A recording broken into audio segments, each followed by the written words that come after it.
Жылқы 23 ұлттың қасиетті жануары.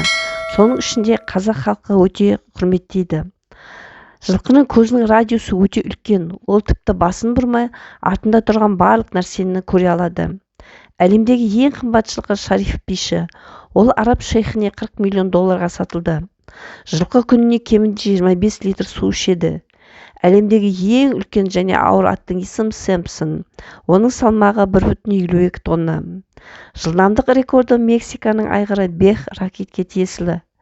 Жылқылар адамның даусындағы эмоцияларды байқай алады. Аңыз бойынша Александр Македонскийдің Буцефал есімді аты 9 рет өлімнен аман алып қалған.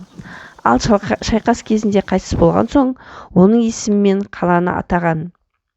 Аттарға ұйықтау үшін тәулігіне 4 сағат жетеді. Әлем бойынша жылқының шамамен 160 тұқымы бар. Араб аттары ең қымбат. Жылқының тістері олардың жасын және денсаулығын анықтайтын құрал.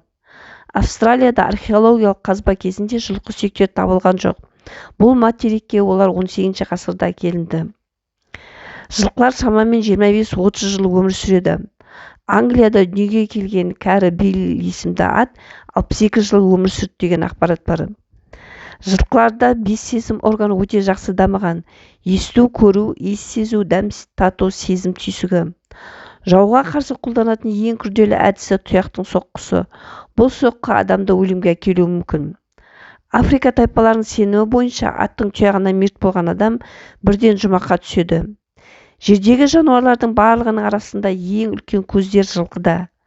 Құлын туылғаннан кейін бірнеше сағаттан соң жүгіре алады. Аттың сүйектері адамнан 18 сүйекке артық. Жылқылар аузымен дем ала алмайды. Сондықтан мұрны жабық болса, олар тұншығып қалады.